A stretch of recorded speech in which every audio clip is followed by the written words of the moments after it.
Bonjour à tous et bienvenue à notre troisième session de Bâtir 3. C'est une joie pour moi, comme d'habitude, de partager l'Évangile avec vous et de faire confiance au Seigneur pour la vie de chacun d'entre nous, serviteurs de Dieu. Très important pour nous dans ces derniers temps de recevoir de la lumière de la part du Saint-Esprit au travers de la parole de Dieu qui devient de plus en plus claire à nos cœurs. Et nous prions que cette conférence pourra édifier, encourager, équiper chacun de vous qui servez le Seigneur dans votre pays.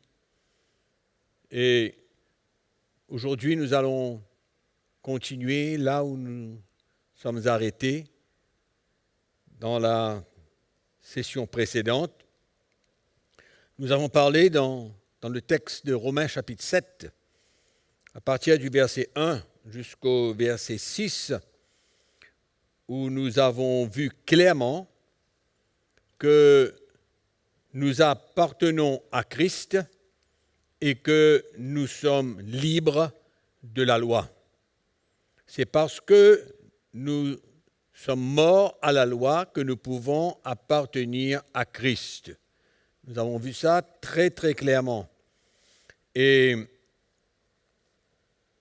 aujourd'hui, nous réalisons que nous sommes sous un régime nouveau, le régime de l'esprit, et non selon la lettre qui a vieilli, c'est-à-dire la loi.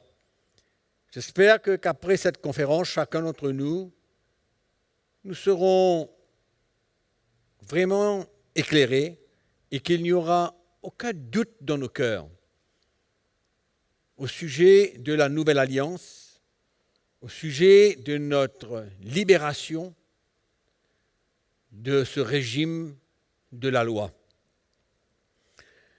Et donc nous avons vu que c'était dans ce sens que l'apôtre Paul a parlé comment la loi a été clouée à la croix. Donc c'est clair, il nous faut avancer maintenant et faire confiance au Saint-Esprit pour nous éclairer davantage.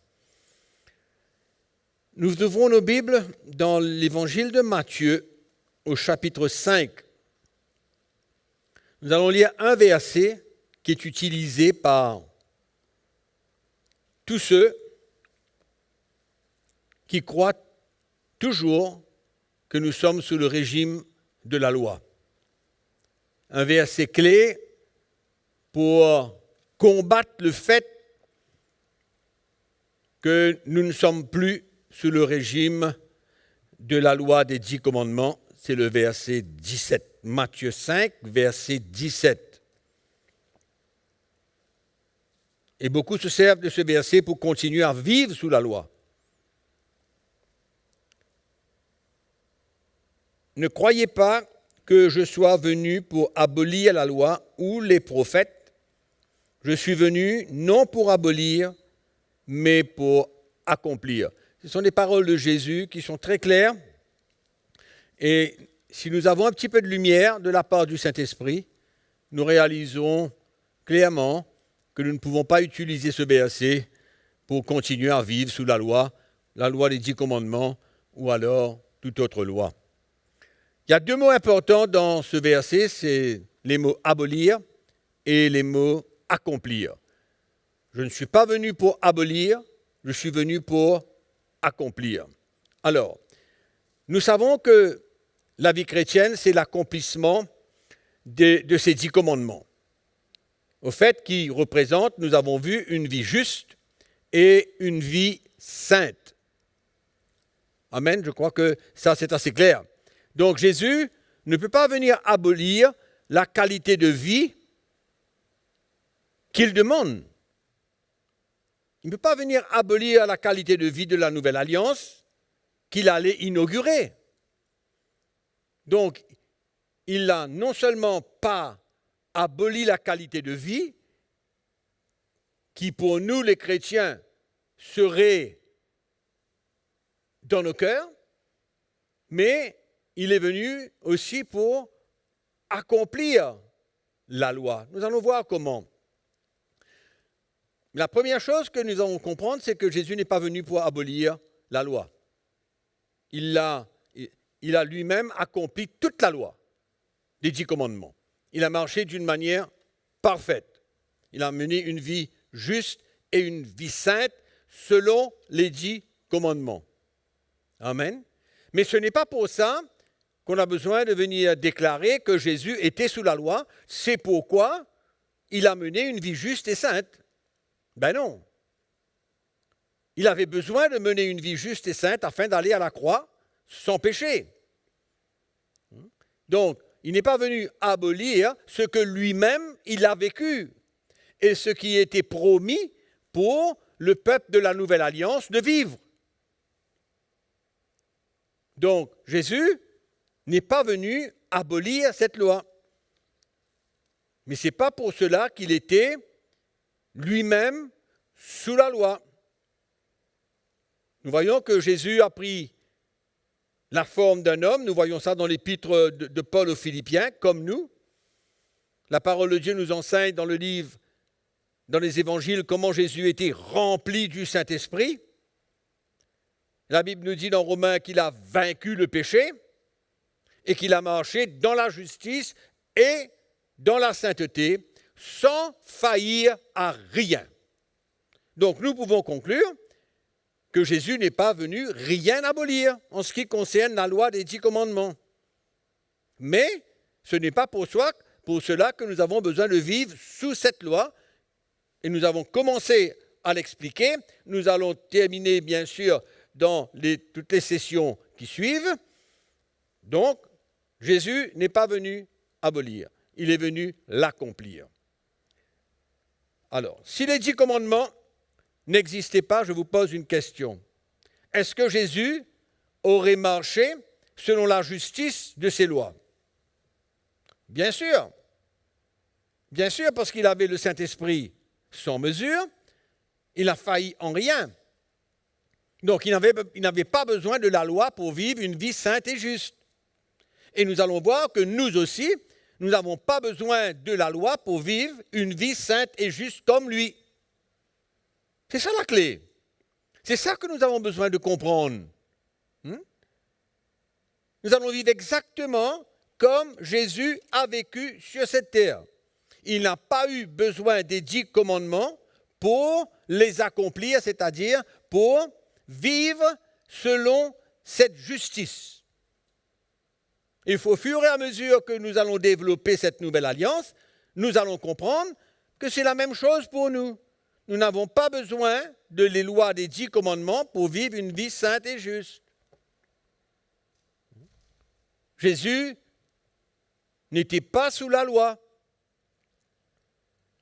Il n'était pas sous la loi, il n'était pas sous ce régime. Donc, premièrement, il l'a accompli, toutes les exigences de la loi. Donc, la conclusion, il ne les a pas abolies. On est d'accord? Il ne les a pas abolies. Et la deuxième chose qui est très, très importante, c'est que Jésus a aussi accompli toute la loi lévitique. Comment? Comment est-ce que Jésus a accompli toute la loi lévitique? Rappelons-nous que la loi lévitique, ça concerne quoi? Les sacrifices. Amen. Ça concerne les sacrifices. Mais Jésus est venu lui-même, étant lui-même le sacrifice. Étant lui-même le sacrifice, donc il a accompli la loi lévitique. Il faut que ce soit clair. Il a été l'agneau de Dieu. Jean-Baptiste a dit, voici l'agneau de Dieu qui efface tous les péchés du monde. Donc Jésus est venu accomplir lui-même le sacrifice en étant l'agneau de Dieu pour la rédemption de toute l'humanité entière. Comment? En versant son sang sur la croix. Donc Jésus a accompli tout. Et dans l'évangile de Jean, au chapitre 19, verset 30, avant de rendre l'Esprit, qu'est-ce que Jésus a dit? Tout est accompli. Tout. Tout ce que la loi demandait, Christ l'a accompli. Non seulement par sa vie sur la terre, en marchant dans la justice et dans la sainteté, mais il a aussi accompli toutes les lois lévitiques parce qu'il est venu s'offrir lui-même en sacrifice en étant l'agneau de Dieu, en versant son sang sur la croix pour la rédemption de tous les péchés de l'humanité. Amen. Donc il a tout accompli.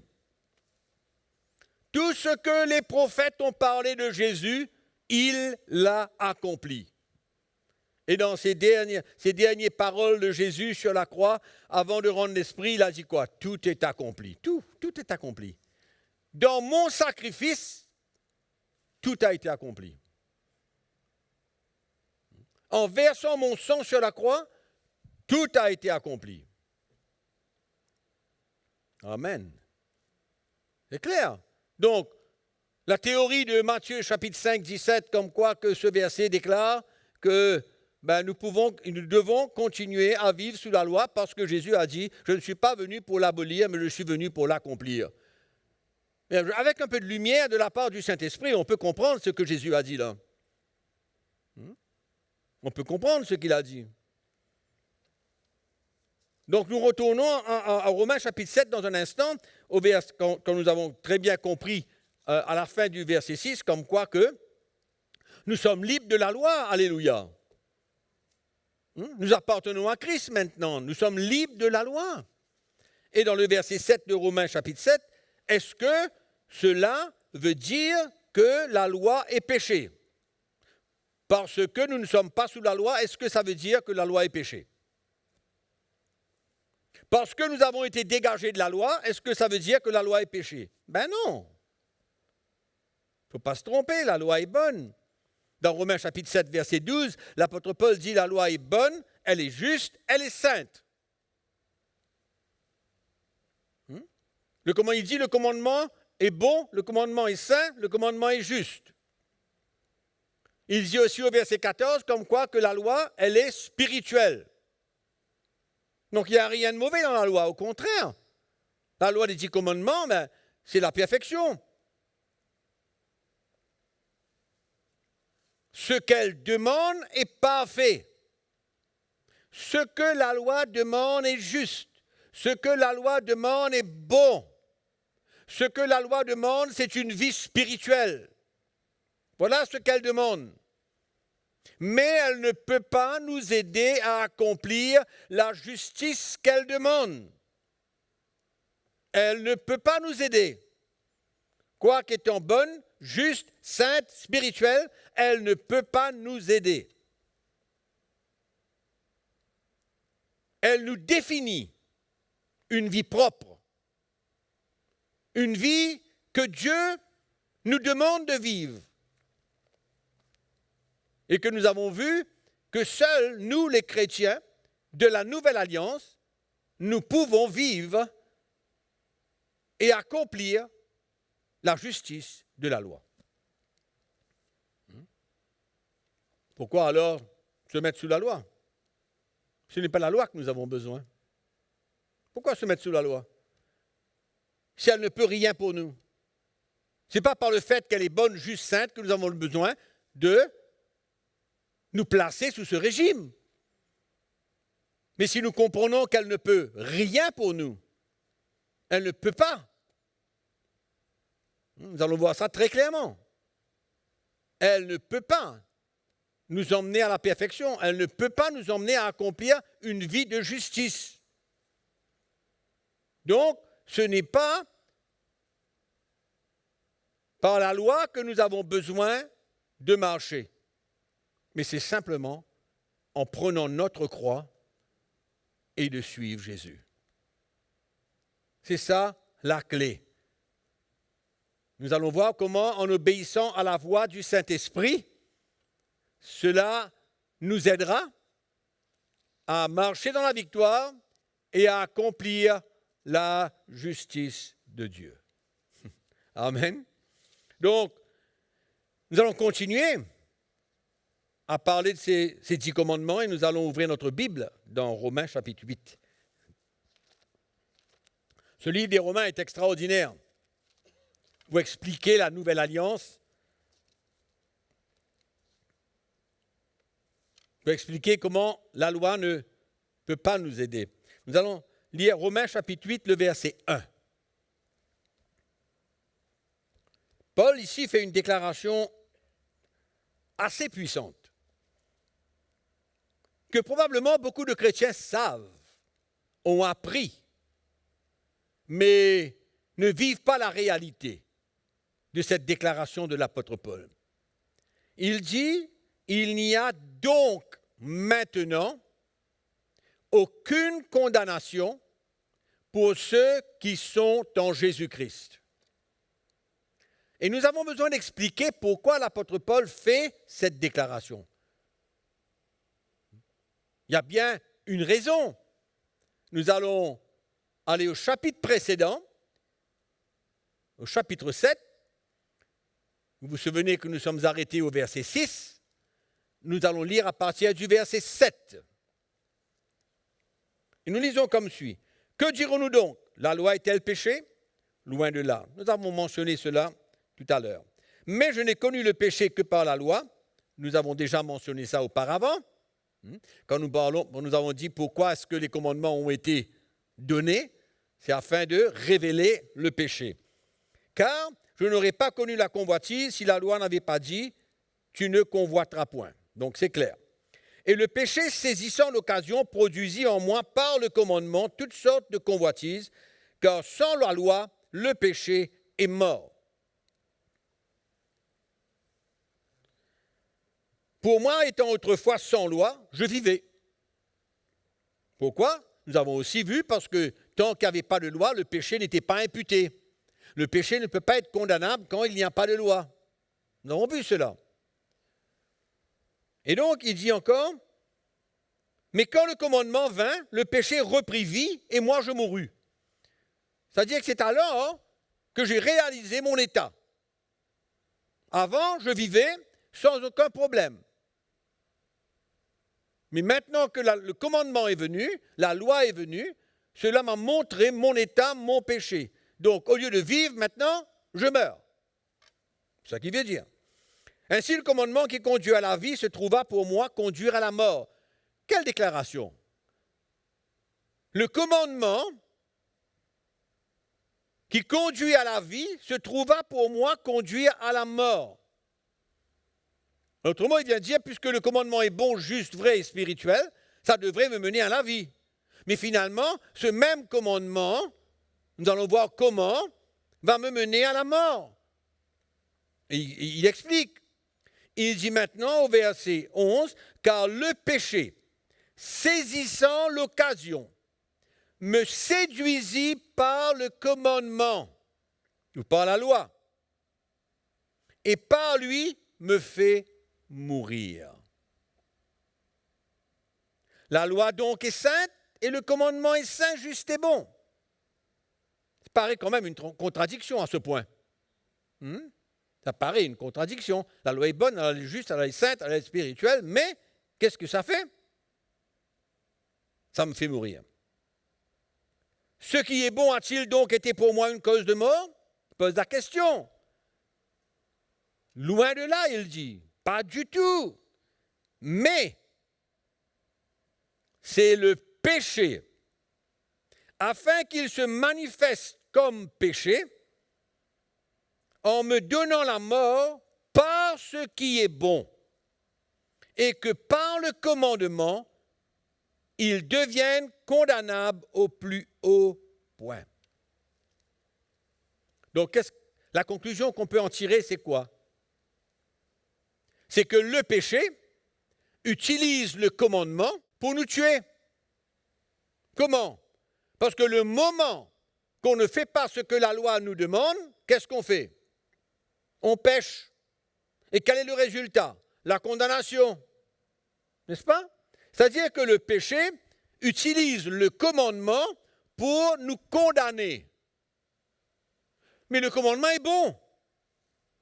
Il n'y a rien de mauvais dans le commandement. Il est bon, il est saint, il est juste, il est spirituel. Mais le péché va l'utiliser parce qu'au moment qu'on ne va pas obéir à cette loi, la parole de Dieu nous dit qu'elle nous condamne. Elle nous condamne.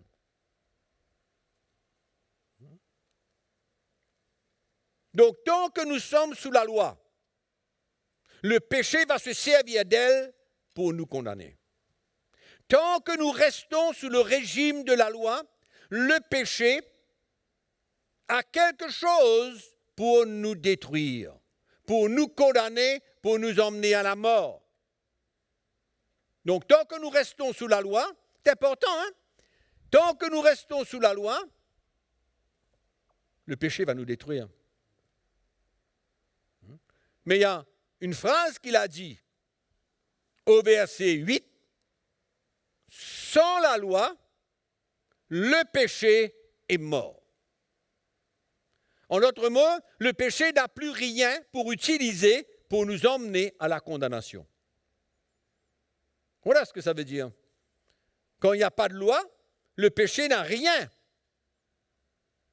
pour nous emmener à être condamnés. Il n'y a rien. C'est pourquoi, sans la loi, le péché est mort. Et si nous retirons de sous la loi, qu'est-ce que l'apôtre Paul a conclu?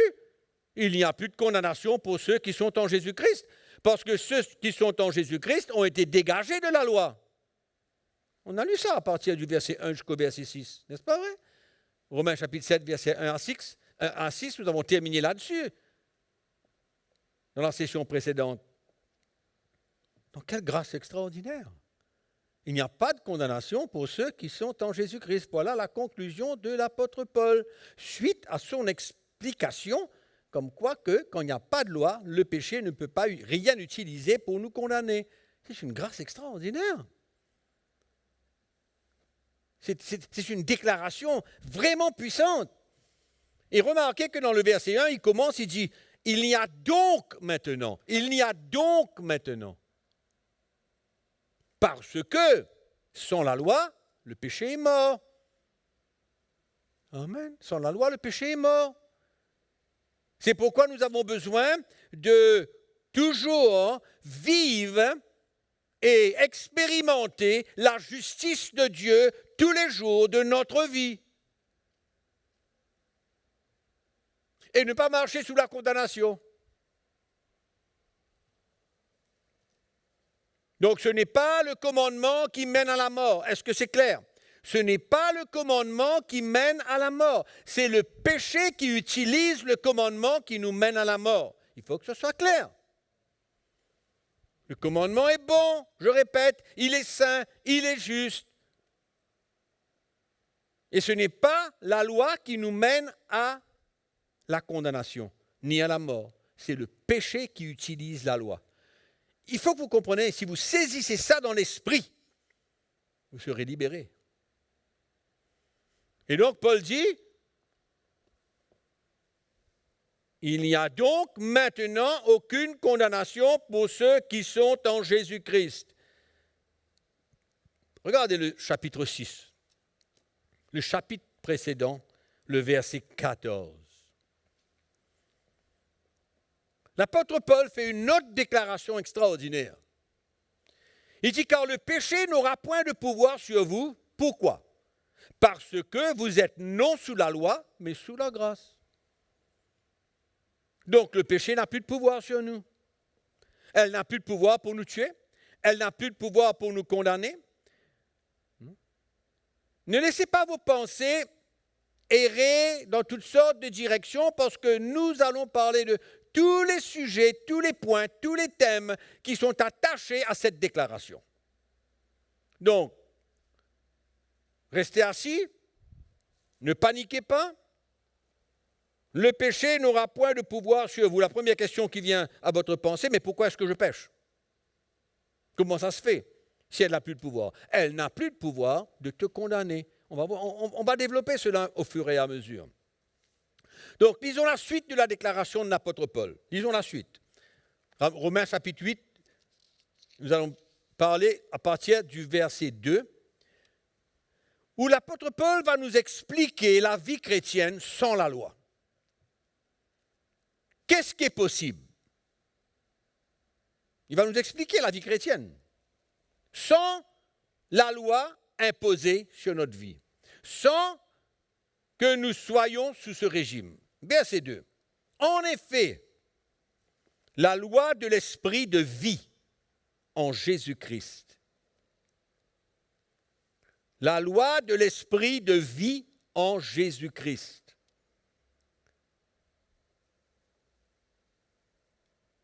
M'a affranchi, ou alors m'a libéré, ou alors m'a dégagé de la loi, du péché et de la mort. Vous avez compris le péché et de la mort, d'où ça vient? On vient d'en parler. On n'a pas oublié déjà quand même.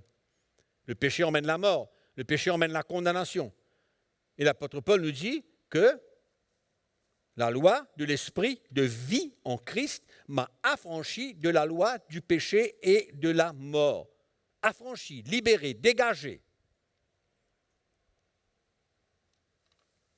C'est clair, mes frères et sœurs, si nous vivons sous la loi, nous sommes perdants.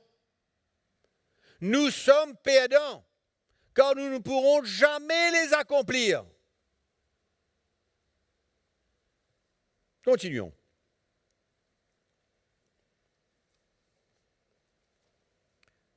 Car chose impossible à la loi,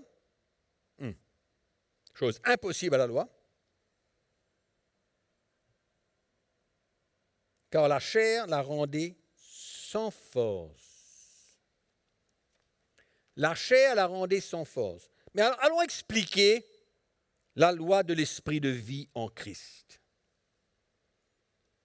Dans l'épître de Paul aux Éphésiens, au chapitre 1er, au verset 13 et 14, la parole de Dieu nous dit que par notre appartenance à Jésus, nous avons été scellés du Saint-Esprit.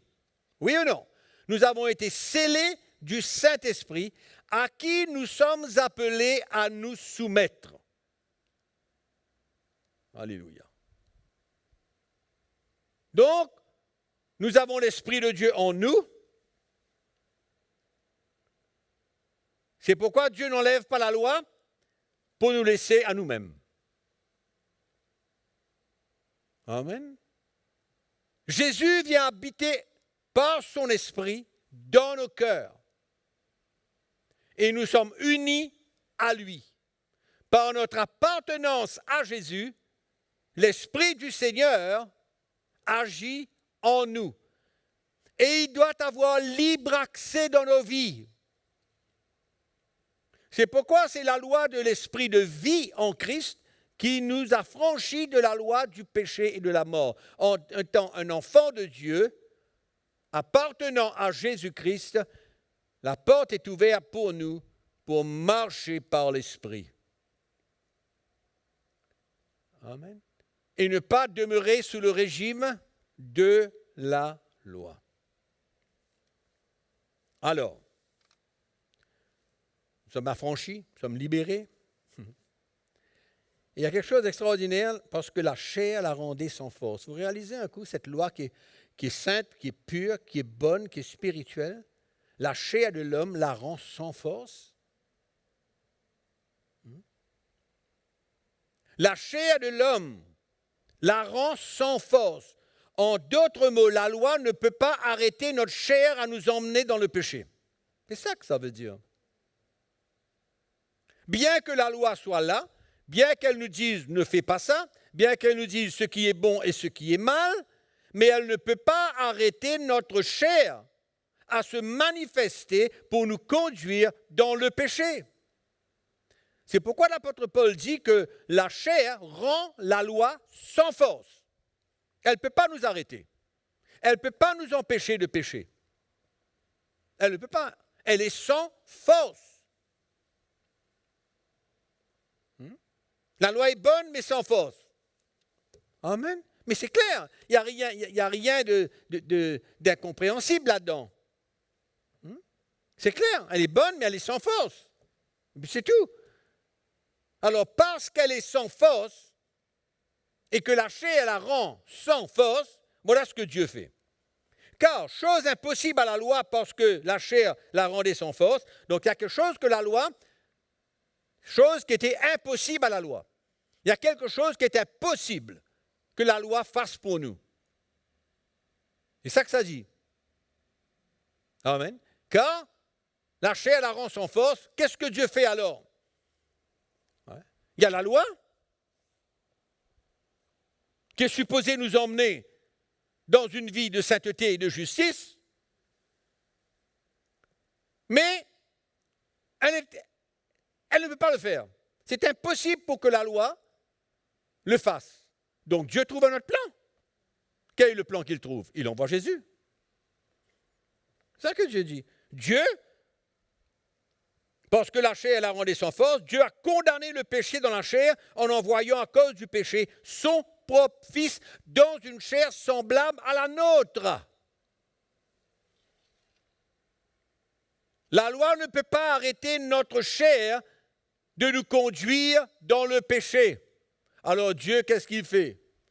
Il envoie son Fils dans une chair comme la nôtre afin de vaincre le péché, dans une chair semblable à nous. On peut voir où vient la victoire, là. On peut voir où est la victoire, là.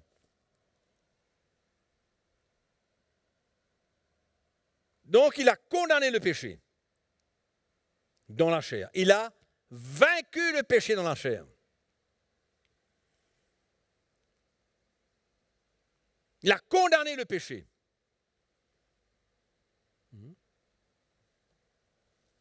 Il a enlevé son pouvoir dans la vie de tous ceux qui croient en lui. Alléluia. Et cela,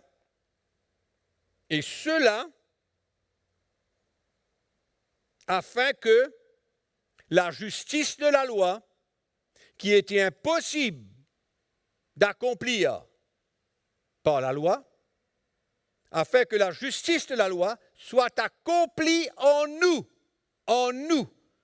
qui marchons, comment? Non selon la chair, mais selon l'esprit. Vous vous souvenez? La loi de l'esprit de vie en Jésus-Christ m'a affranchi de la loi du péché et de la mort. Donc nous vivons sous une autre loi. Non pas la loi des 10 commandements, mais une autre loi, c'est la loi de l'esprit de vie en Christ. C'est la soumission à l'esprit de Dieu et non pas à la chair. Et cela nous permettra d'accomplir la justice de la loi, afin que nous puissions accomplir la justice de la loi. C'est ça que l'apôtre Paul vient ici nous montrer clairement.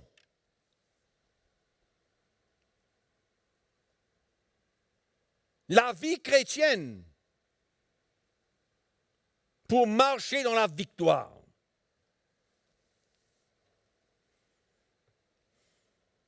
La clé est là, mes frères et sœurs. La clé est là. Dieu envoya son Fils dans la chair afin de vaincre le péché dans la chair. Donc il a vaincu le péché, il a condamné le péché. Il a enlevé son pouvoir sur notre vie.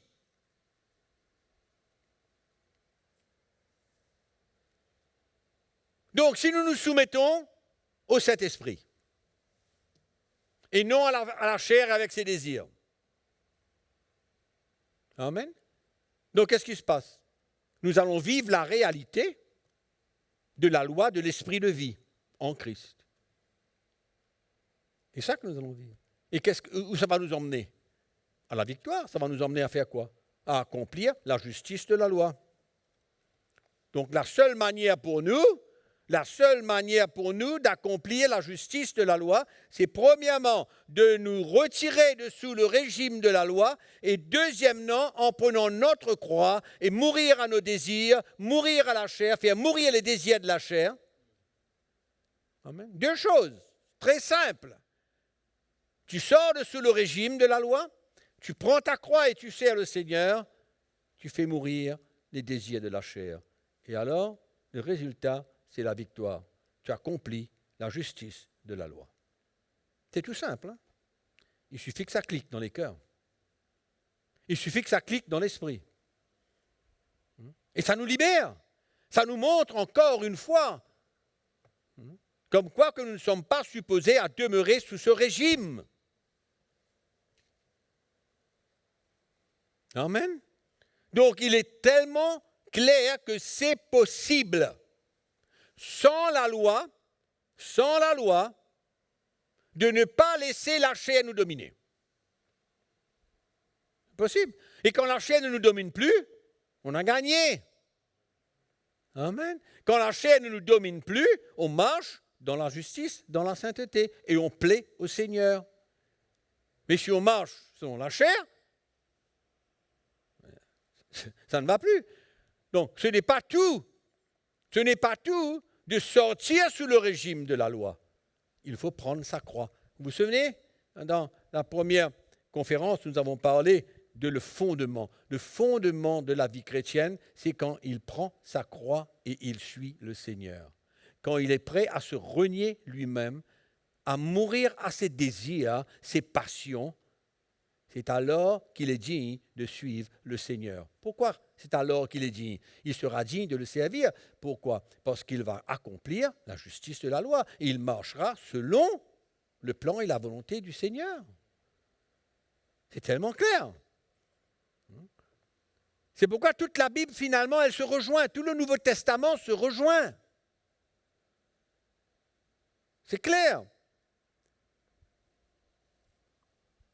Et c'est là où il y a un gros problème dans l'Église, parce qu'il y a beaucoup de gens, de prédicateurs, qui utilisent un seul verset de la parole de Dieu et en font une doctrine. Mais non, il faut que ça puisse se relier avec les autres textes de la parole de Dieu. Et c'est ça la vraie doctrine, c'est ça la saine doctrine. Amen. Et Paul va expliquer ça bien clairement au verset 5, chapitre 8, après le verset 4. Au verset 5, qu'est-ce qu'il dit? Ceux en effet qui vivent selon la chair s'affectionnent aux choses de la chair. Ben c'est bien. C'est clair. Amen. Si tu vis selon la chair, c'est que tu affectionnes les choses de la chair.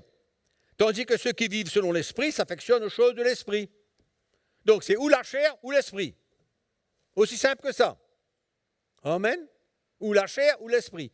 Et de vivre selon l'esprit, je répète encore une fois, c'est bien possible quand on se retire de sous le régime de la loi.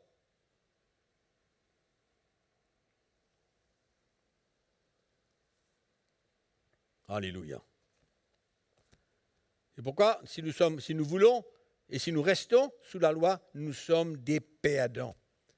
Nous ne pourrons jamais accomplir la justice de la loi.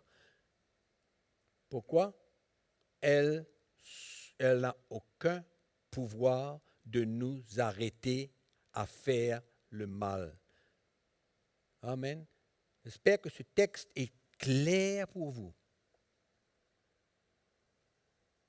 On s'affectionne aux choses de la chair ou aux choses de l'esprit. Et l'affection de la chair, c'est la mort. Encore une fois. Pourquoi? La loi de l'esprit de vie en Jésus-Christ m'a affranchi de la loi du péché et de la mort. Donc le fait d'affectionner les choses de la chair nous emmène à la mort. Nous emmène dans le péché et le péché emmène à la mort. La loi de l'esprit de vie en Christ m'a affranchi de la loi du péché et de la mort. Pourquoi le péché et la mort? À cause de la loi. Donc, il faut arrêter de vivre sous la loi. Il faut arrêter de rester sous ce régime. Il n'y a aucun avantage pour nous. Il n'y a que des désavantages. Tout est en notre faveur quand on sort de sous le régime de la loi. Il y a tellement de choses, il y a tellement d'avenues devant nous. Il continue, l'apôtre Paul, il dit, tandis que l'affection de l'esprit, c'est la vie et la paix. La loi de l'esprit de vie en Jésus-Christ. Tellement clair. Car l'affection de la chair est inimitié ou alors ennemi de Dieu. Inimitié contre Dieu, c'est ennemi de Dieu. Parce qu'elle ne se soumet pas à la loi de Dieu. Oh là là. Amen. La loi ne se soumet pas à la loi de Dieu. Elle ne peut pas, parce qu'elle est plus forte que la loi. Et qu'elle ne le peut même pas. Or, ceux qui vivent selon la chair ne sauraient plaire à Dieu. Alléluia. Donc finalement, conclusion, c'est quoi? Nous avons expérimenté un échange extraordinaire. De la loi à la vie de l'esprit. De la loi à la présence du Saint-Esprit dans notre vie. C'est un échange extraordinaire. Ça nous profite.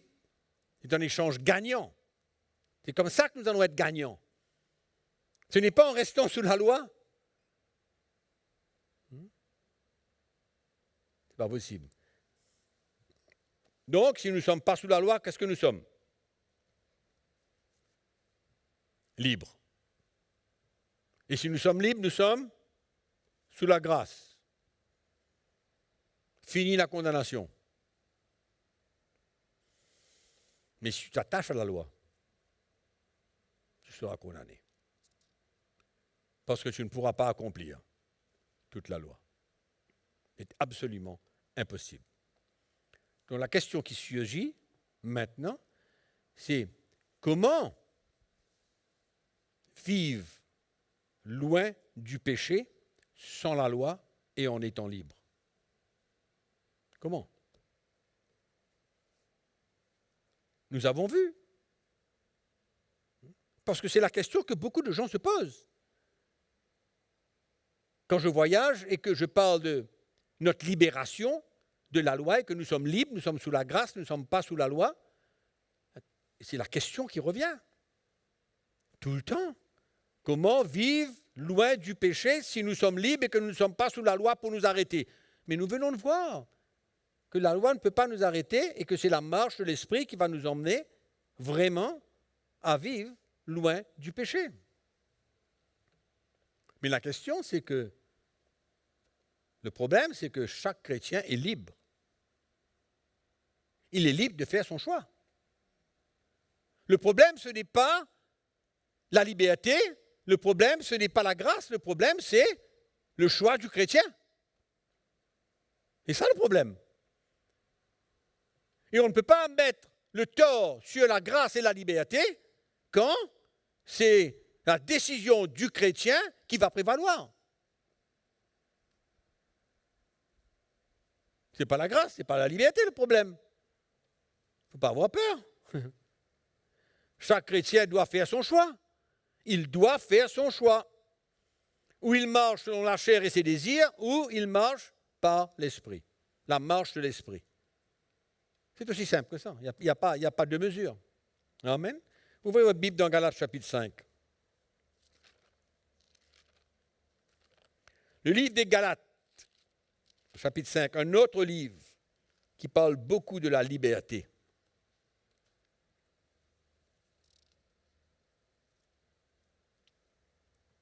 Verset 1. C'est pour la liberté que Christ nous a affranchis. Demeurez donc fermes et ne vous laissez pas mettre de nouveau sous le joug de la servitude. En fait, quand Paul parle de cette liberté, il parle de quoi? Il parle de la liberté de la loi, libre de la loi, n'est-ce pas? Dégagé de la loi. Parce qu'il dit, ne vous laissez pas mettre de nouveau sous le joug de la servitude, sous le joug de l'esclavage de la loi. Donc le Saint-Esprit dit, c'est pour la liberté que Christ vous a affranchis.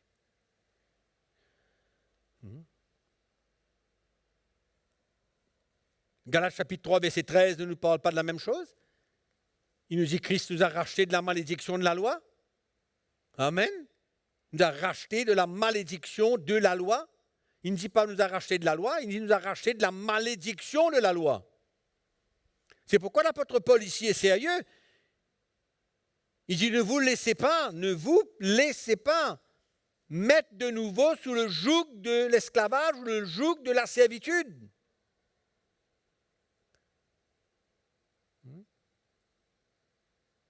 N'allez pas là où Dieu vous a libéré. Ne retournez pas dans la servitude quand Christ vous a affranchis. C'est pour la liberté qu'il nous a affranchis. Pour la liberté. Où est-ce qu'elle commence ou est-ce qu'elle arrête, la liberté? Moi, je crois que si je vais dans le dictionnaire, ça ne commence pas, ça ne finit pas, c'est clair. La liberté, c'est la liberté, et puis c'est tout.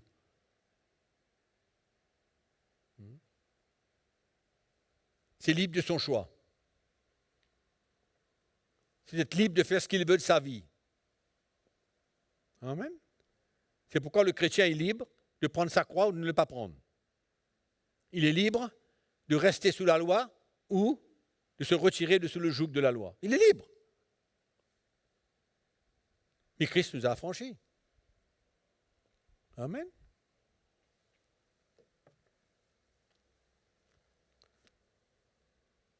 Et il y a beaucoup d'endroits où je vais prêcher l'évangile. Il y a beaucoup de gens qui ont peur de la liberté. Ils ont peur de la liberté que Dieu nous donne. Mes frères et sœurs, la liberté, c'est un grand, grand cadeau. C'est un grand, grand cadeau du Seigneur pour la vie chrétienne. C'est horrible d'être sous la loi. C'est horrible d'être obligé de faire quelque chose. C'est horrible de suivre des prescriptions. C'est horrible d'être obligé de faire quelque chose. Le Seigneur ne nous a pas pardonné, libéré pour cette qualité de vie. Certainement pas. La liberté, c'est un grand cadeau, mais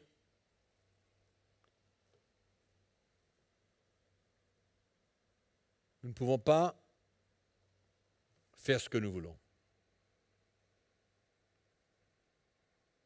Nous ne sommes pas appelés de faire ce que nous voulons. C'est pourquoi nous savons que le Seigneur nous a donné le Saint-Esprit pour nous aider, pour nous confronter, pour nous instruire, pour nous convaincre, pour nous conduire sur le chemin de la vie. Amen. Donc nous ne sommes pas livrés à nous-mêmes. Le Seigneur ne nous rend pas libres et nous dit maintenant, ben voilà, vas-y, vis selon la chair. Non. Il a mis en nous son esprit afin que nous puissions être conduits, être guidés, être enseignés, être repris. Et il est là pour nous convaincre. L'Esprit de Dieu est là pour nous convaincre, nous confronter. Amen. Parce que tous les jours, nous sommes confrontés à la tentation. Tous les jours, nous sommes confrontés à toutes sortes de difficultés. Toutes sortes de situations qui nous mènent, qui veulent nous mener à vivre dans le péché, afin que nous ne puissions pas plaire au Seigneur et de ne pas marcher dans la justice et dans la sainteté. Ben non. C'est pourquoi on n'a pas le droit de discuter avec Dieu. Dieu nous a rendus libres, il nous a donné la liberté. Pourquoi discuter avec lui? Pourquoi avoir son propre raisonnement là-dessus? Pourquoi ne pas plutôt nous soumettre et laisser l'Esprit de Dieu renverser nos forteresses, des raisonnements qui s'élèvent contre la connaissance de Dieu? L'Esprit de Dieu veut emmener toute pensée captive à l'obéissance de Christ, à la parole de Dieu. Et la parole nous enseigne clairement que le Seigneur nous a donné comme cadeau la liberté. Non pas pour faire ce que notre chair veut, non, mais pour accomplir la justice de Dieu. Et c'est le seul moyen pour nous d'accomplir la justice de Dieu, en étant libres. Le seul moyen. Parce que sous la loi, de toutes les manières, il n'y a pas de possibilité, nous avons vu dans Romains chapitre 8. C'est impossible. Ce que la loi ne peut pas faire, chose impossible à la loi, Dieu a envoyé son Fils pour nous permettre d'accomplir la justice de Dieu. C'est extraordinaire. Donc dans Galates chapitre 5, le verset 13, « Frères, vous avez été appelés à la liberté. » Encore une fois, appelés à la liberté seulement. Ne faites pas de cette liberté un prétexte de vivre selon la chair. Voilà. Il ne faut pas se servir de notre liberté pour vivre selon la chair. Ce qui explique que c'est toujours la responsabilité du chrétien de décider s'il va vivre selon la chair ou s'il va marcher selon l'esprit, en obéissance, en soumission à la voix de l'Esprit de Dieu qui habite en nous. Et nous avons vu l'échange que Dieu a fait. Il enlève la loi, il nous donne le Saint-Esprit pour nous aider, pour nous conduire. C'est extraordinaire. C'est pourquoi il ne faut pas avoir peur de la liberté. Moi, je ne crois pas que si un chrétien, vraiment, il prend sa croix, il est prêt à perdre sa vie, je ne crois pas qu'il va se laisser vaincre par les désirs de la chair. Il ne va pas continuellement se laisser vaincre par les désirs de la chair si un chrétien prend sa croix et est prêt à mourir à ses désirs, à mourir à la chair, à ses désirs et ses passions. Je ne crois pas. Je connais beaucoup de chrétiens qui prennent leur croix aujourd'hui et qui vivent sur un chemin, vivent une vie dans la sainteté, dans la justice. Ils ne sont pas parfaits, non, mais ils sont prêts à prendre leur croix et de suivre Jésus. Prêts à mourir. Prêts à se renier soi-même. C'est ça la vie chrétienne. C'est pourquoi c'est important pour nous de comprendre la croix que nous avons besoin de prendre. Et s'il y a des pasteurs qui nous écoutent et qui n'ont pas écouté ou visionné notre première conférence, où on parle de ce fondement, de ce message de la croix de Christ, je vous conseille d'aller écouter. Parce que la clé de la victoire, la solution, c'est de prendre sa croix. C'est important de prendre sa croix et de suivre le Seigneur dans la liberté. Galates chapitre 5, verset 16. On a besoin de confirmer les choses. Ne pas simplement prendre un texte, prendre un verset ou deux, mais confirmer les choses par plusieurs versets de la parole de Dieu, afin que la lumière vienne dans nos cœurs. Le verset 16 nous dit, « Je dis donc, marchez selon l'esprit, et vous n'accomplirez pas les désirs de la chair. » C'est un peu ce qu'il a dit précédemment, ce que l'apôtre Paul a dit dans Romains, chapitre 8, à partir du verset 5 à 8. C'est la même chose qu'il dit ici, marchez selon l'esprit, et vous n'accomplirez pas les désirs de la chair, car la chair a des désirs contraires à ceux de l'esprit. Et cet esprit en a de contraires à ceux de la chair. Ils sont opposés entre eux, afin que ne fassiez point ce que vous voudriez. Afin que vous ne fassiez point ce que vous voudriez, ce que la chair demande. C'est la chair qui veut diriger notre vie. C'est elle qui veut diriger notre vie. Mais la parole de Dieu nous dit dans Romains chapitre 6, nous ne sommes pas redevables à la chair d'aucune manière. On ne doit rien à la chair. Christ a tout accompli pour nous. On n'est pas redevable à la chair pour aller vivre dans le péché. Pas du tout. Donc, le verset 17, la chair a des désirs contraires à ceux de l'esprit, et l'esprit en a de contraires à ceux de la chair. Ils sont opposés entre eux, afin que vous fassiez point ce que vous voudriez. Donc, si vous êtes conduit par l'esprit, écoutez ça bien, si vous êtes conduit par l'esprit, vous n'êtes point sous la loi. C'est un ou l'autre. Si vous décidez de marcher par l'esprit, vous avez besoin de vous retirer de sous le régime de la loi. C'est un ou l'autre. C'est pourquoi je ne comprends pas les chrétiens qui veulent vivre la vie chrétienne selon les lois de l'Ancienne Alliance et de vivre en même temps sous la Nouvelle Alliance. C'est absolument impossible. Nous voyons ici, c'est clair. Si nous marchons par l'Esprit, nous ne sommes pas sous la loi. C'est un ou l'autre. En d'autres mots, on ne peut pas marcher par l'esprit quand on est sous la loi. Parce que quand on est sous la loi, nous sommes obligés de faire quelque chose. Ce n'est pas le but. Le but, ce n'est pas d'être obligé de faire quelque chose. Le but, c'est que notre cœur choisit de vivre d'une certaine manière, choisit d'écouter la voix de l'Esprit, choisit de se soumettre à l'Esprit, choisit d'obéir à l'Esprit de Dieu quand il nous convainc, quand il nous corrige, quand il nous reprend, quand il nous encourage, quand il nous instruit. C'est une autre qualité de vie. La vie sous la Nouvelle Alliance est une autre qualité de vie. Et on ne peut pas vivre les deux en même temps. Et là, je veux mentionner quelque chose pendant ces 2 dernières minutes qui nous restent. C'est que souvent, on n'arrive pas à reconnaître entre la chair, les œuvres de la chair et les mauvais esprits. Pourtant, la parole de Dieu est assez claire. On ne va pas rentrer dans tous les détails, mais si vous lisez le verset 19 et le verset 20, vous verrez que les œuvres de la chair, c'est une très très longue liste, et l'apôtre Paul dit, et d'autres encore. C'est-à-dire que quand on comprend qu'il y a tellement de choses qui essayent d'handicaper le chrétien, de paralyser le chrétien, ce n'est pas les démons de la terre, ce n'est pas les mauvais esprits qui tournent autour de nous, mais ce sont les œuvres de la chair. C'est pourquoi l'apôtre Paul et Jésus, dans ses instructions, et l'apôtre Pierre et l'apôtre Jacques de la même manière, nous enseignent à prendre notre croix et de suivre le Seigneur afin de faire mourir les désirs de la chair. Allez lire chez vous, Galates chapitre 5, verset 19 et le verset 20. Vous allez voir que tous les problèmes que le chrétien a, ce sont les œuvres de la chair.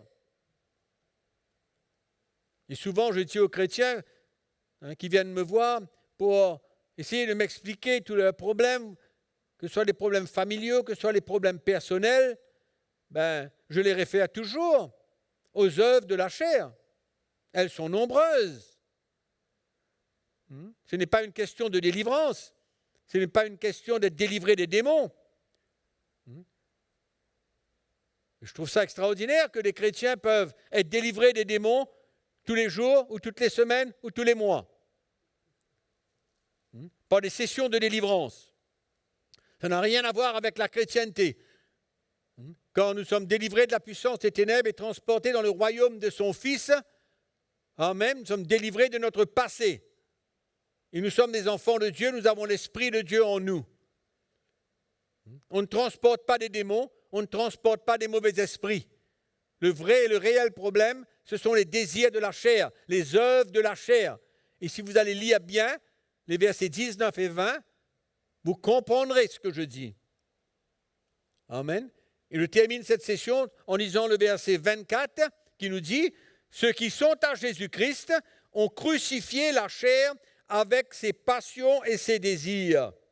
Si nous vivons par l'Esprit, marchons aussi selon l'Esprit. » Amen, alléluia. Gloire à Dieu.